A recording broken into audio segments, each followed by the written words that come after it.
Okay, my apologies for my cold-filled voice. Speech is but a broken light upon the depth of the unspoken. Okay, so let's talk about language as a way of knowing. So, language is obviously all around us, and it's an essential tool in getting knowledge and transferring knowledge, okay? We use it for a variety of purposes, right? We use it to persuade people, to tell jokes, to write down information, right? To speculate on the meaning of life. And it is a way that we use to build our knowledge off of previous knowledge, okay? It's essentially an intellectual division of labor. We can use language to separate our knowledge into specific categories and use it to build off the collective experience of our past history and our past communities. But it's not perfect. Language is very imperfect, okay? What I just demonstrated through our opening activity is that what one person says is not what another person necessarily hears or what another person necessarily thinks, okay? I mean, how often have you heard the sentence, "What do you mean by that?" when responding to language? As well, some people use language to deliberately express opinion or to influence in extreme examples like propaganda, okay? So language is super important, but we can't just take it for granted that it's going to transfer knowledge to us verbatim. So man is an animal suspended in webs of significance he himself has spun. So what is language? Let's come up with a definition for what language is. Before we go and talk about it, let's nail down a definition.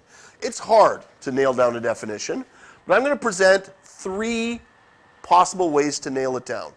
It's complex, but here are 3 features that distinguish language from not language. 1, it has rules. Language has specific rules. 2, language has intent. You intend to use it. 3, language is very creative and open-ended. So let's take a look at each one of those. Starting with the rules, okay?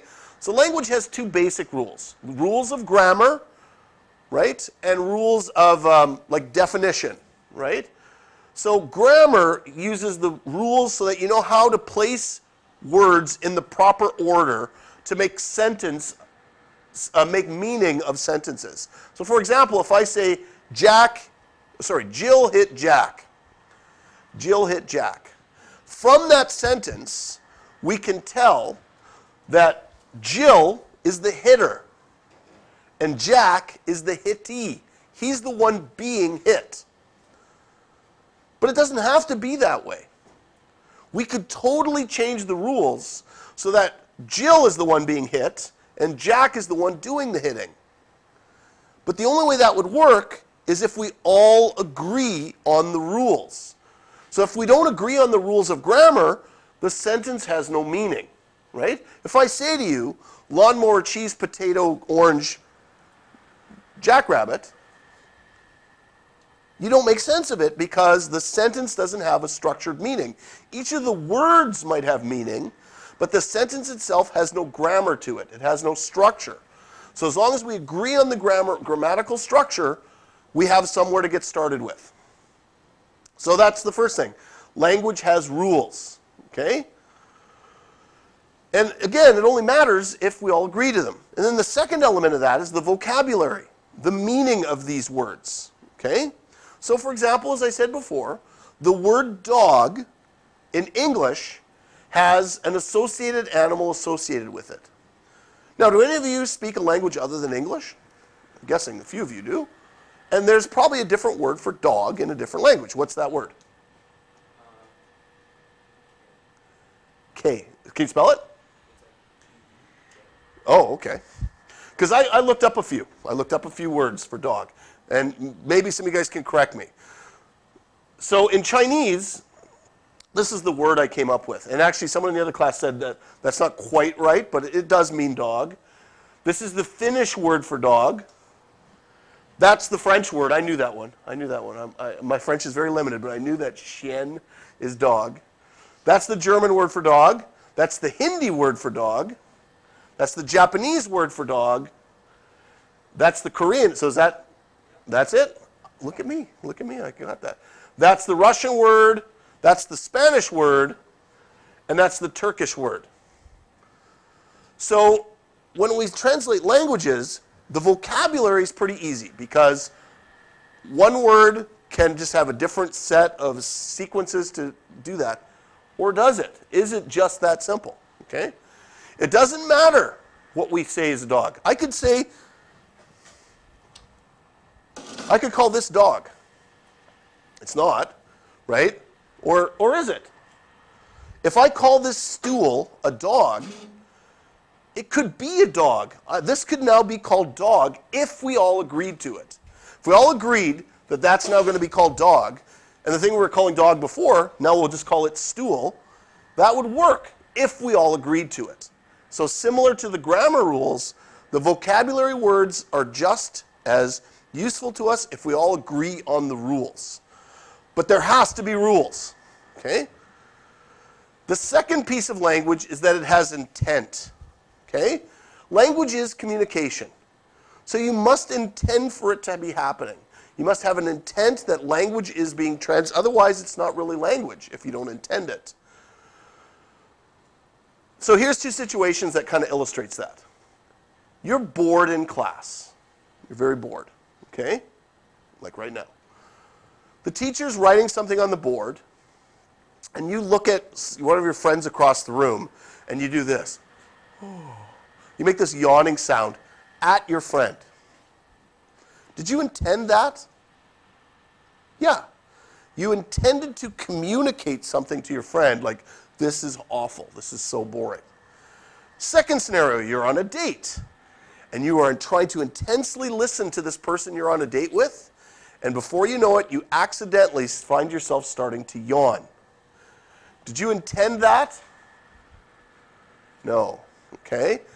So one of the things about language is it has intent to it. Okay? And it might be spoken language, and it might even be things like body language, okay, that intend for communication to occur. Okay? So both of these cause something, but only the first one you could consider to be intended language. It intended to transmit that message. The second was not intended. Okay? It might still send a message, but it wasn't language, right? It was an event that you picked up on. Okay? The third one is that language is creative and open-ended. And I always challenge a student every year. I say, language is incredibly powerful. It's like a paintbrush and a bunch of tools. You could right now, sitting in that chair, create a sentence that has probably never been said in this room ever before. In the history of this classroom, you could right now create a sentence. Anyone want to give it a shot? Just build a sentence right now that has never been uttered out loud in this world, in this classroom before. Probably could. You could probably throw together some words that would have never ever been said there. Now, you could take that another step up. You could actually build a sentence that has never been said by human mouth before in the history of humankind. It's possible that you could do that. It's not beyond the realm of impossibility that you could do that right now. That's incredibly creative to think that you could do that. That you can use, even though it has these rules, you can use language in incredibly creative ways. So it can have that feature of creating knowledge through incredibly creative opportunities. The wise cow seeks shelter when it snows at dusk. You understand that sentence, I hope, and you may even conjure up a picture when you look at it. It's a creative sentence. It's not necessarily a good sentence, but it is a creative sentence that conjures up brand new imagery in your mind. Psychologist Steven Pinker said that there are at least 10 to the power of 20 grammatically correct English sentences that are up to 20 words long. That's a long sentence, 20 words long. And he's saying 10 to the power of 20 possible English sentences, just in English alone. That's a lot. I like to say this to kids too. I say, when you guys were little, maybe you have little brothers and sisters or have exposure to young children, like really young, like 2 years old or under. Parents, myself being a parent of 2 children, often keep track of how many words a little kid says. Any of you ever heard this? Like, my daughter can say 20 words right now. Have you ever encountered that at all? Right? It's an impressive feat when you first learn to talk that your parents keep track of how many words you say. If I was the meanest teacher in the world, I would give you the following assignment. Write down every word you know. Now, when you were 1 year old, that wasn't a hard assignment. If you knew how to write, you probably could have written down those 20 words. Even by the time you got to grade 1, it maybe was an assignment that was possible for you to do, is write down all the words you know. But now, I would say it's impossible. There's no way you could actually do that, write down all the words you know. And look how fast that expanded. From your 17 years, how many words you've acquired in that time. That's incredibly powerful to think that's the kind of knowledge that language has provided to you. Okay. Pinker said that this number is so large that if you spoke a sentence every 5 seconds, it would take you 100 trillion years to read them all. And that's not taking a break, not even sleeping. Every 5 seconds you said a sentence. In the English language, it would take you 10,000 times longer than the universe has been in existence. That's the amount of language that you guys have at your hands there. Okay? The number of combinations of words that you could come up with. And language changes. In the time of Shakespeare, there was less words than there is now. Shakespeare actually invented some of the words we use, like dwindle, frugal, and obscene are the creations of Shakespeare. That's where we have our first account of those words. As well, some languages borrow from other languages. Okay? Algebra comes from an Arabic word. Kindergarten from a German word. Chutzpah is a Yiddish word. Okay? As well, just think in the last 5 years, I bet you a word has been invented. I bet you one of you can right now think of a word that 5 years ago wasn't in existence. Come on, I know you can do it. Come on. Lol, sure. I was going to say twerking, right? Right? That's a word. Was that a word 5 years ago? 5 years ago in this classroom when I was teaching TOK, if I would have said that, they wouldn't have known what I was talking about. But now you guys would. Think about it. 5 years from now, if I'm teaching TOK in this classroom, there might be a word that I'll use in the example when I present this or some similar presentation that you guys don't know about right now. So words keep coming, and you keep bringing them in. So it's incredibly powerful to think what language provides to us in terms of all the knowledge that it can provide. Now, it's not necessarily useful knowledge, but it depends how you judge that, right? It is a very big field to think about all the power that language can provide. Okay, so we just did that. The history of the universe, a sentence you've never said before. Now that's just spoken and written language. There's more language than that. You guys have probably heard of sign language, but what about body language? What about tone? What about intonation? There's different things. Sign language is a visual language. In order to use sign language, you have to see what's going on. You're hearing me now through auditory senses. What about a smell language? What if we could do that? We talked about the senses. Could we develop a smell language where different smells had different words associated with them? It's possible. What about touch? Could touch be a language? And actually, let me ask you this question. Has touch ever been a language? Got an example? Braille. Any other examples? Somebody in the class brought this up. There was someone who was both blind and deaf, actually a fairly famous person, who learned to communicate through touch. Anyone know who I'm talking about? Helen Keller, right? Helen Keller learned through a touch language that you could touch her hand, that she could learn to communicate through that touch. It was a communication system for her. It was a language. It had rules, it had vocabulary, it had grammar, it had intent, it was creative, and it was her language. Why couldn't we do that with smell? could have a smell language. I think I know why we don't do that, but it's entirely possible that language could be communicated through smell. The word is half his who speaks and half his that hears it. Okay, so let's take a look at the problem of meaning when we get to language. So, since a lot of our knowledge comes to us through language, it's important to really grasp the meaning of the words, as I did in the example today, to know what we're talking about, okay? Because when you search for knowledge, when you're trying to determine, should I claim this as I know this, you should determine whether or not it's true. That was part of our epistemological definition. Justified true belief. You're not going to claim something as knowledge if you don't believe it to be true, right? So there are three theories on the meaning of words that I'm going to present to you. The first one is called the definition theory. And the way this goes is, it's the most obvious way. When you hear a word, and you don't know what it means, you look it up. You go to the dictionary and you look up, what is the meaning of this word?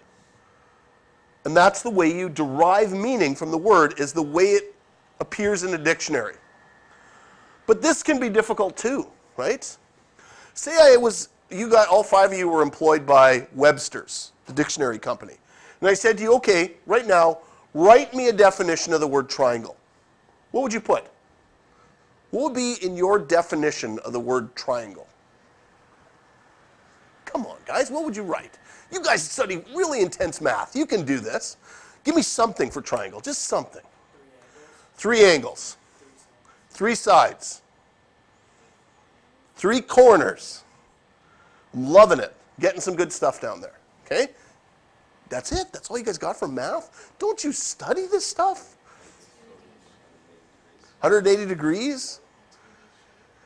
2D shape. Now we're getting there. Okay.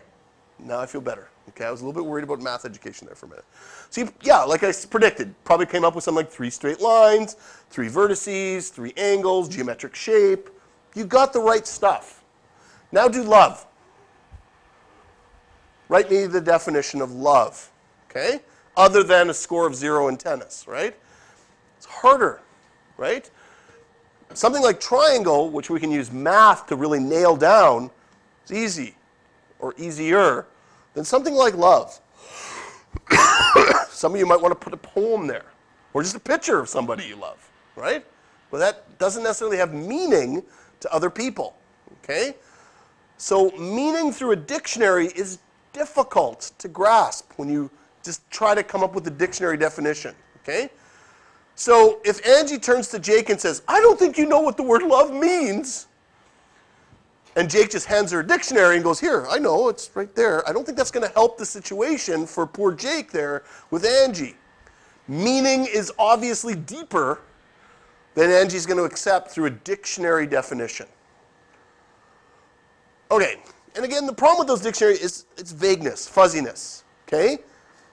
And the other problem with the dictionary is when you look up a word in a dictionary, it relies on other words.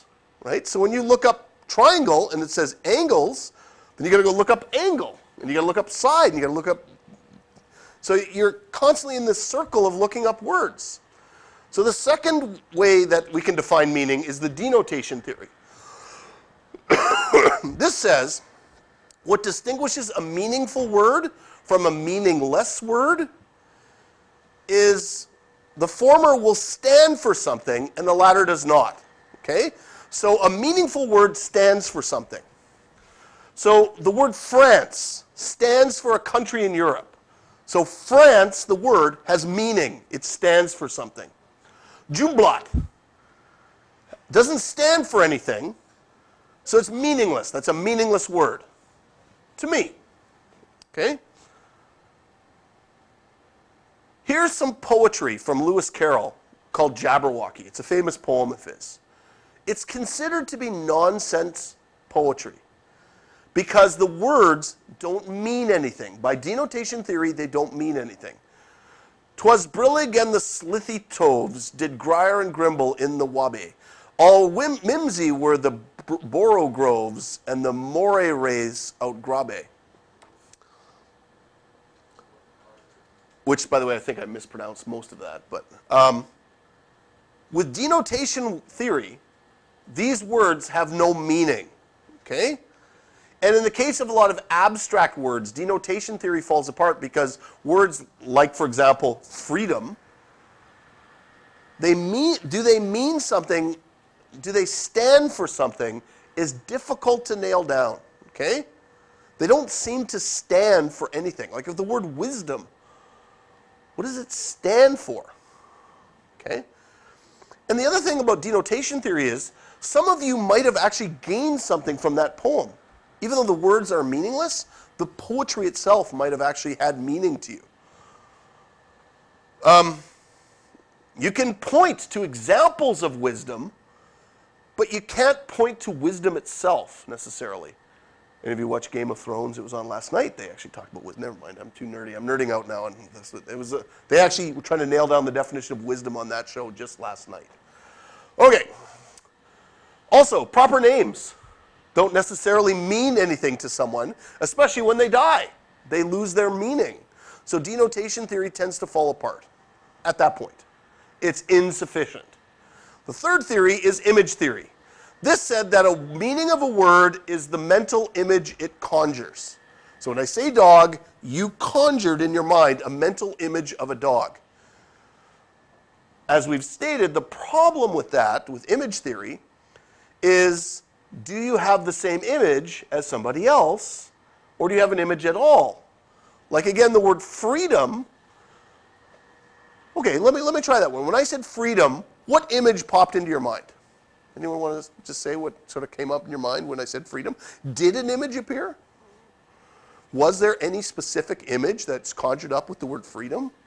I tend to think of something like a very American sort of, I'm getting kind of an American flag kind of thing happening here. Just kind of weird because I don't live in the United States. I don't consider myself an American. As a matter of fact, I don't really like American sort of politics that much. But when I heard the word freedom, probably through like a lot of American media that's sort of pushed in our faces as Canadians, the word freedom conjured up a lot of American images for me. Did it do anything like that for you guys, or did you come up with something completely different? It's hard to say, right? This theory, the image theory, also explains why parrots don't really understand our language. When they say the word cracker as a parrot, they're not necessarily conjuring that image. They're parroting you. They're saying, if I say this word because they want me to, I'm mimicking their word, okay? It's not necessarily following the theory there to give meaning to these words. Okay, so rather than think of meaning for words as being in dictionaries or otherwise, okay, it's a matter of basically using a word correctly, okay? So for example, if I use the word red and use it with a traffic light, or red with a pepper, or red with Rudolph, those words will be used in their context more properly to help understand its meaning. Whereas red on its own might have just conjured up just a blank color, or when I said that to the other class, it was a guy's shirt. He just said, that's my shirt. But when we put it into a different context, the words then will derive new meaning depending on how it's laid out. Okay, that's a good start to language.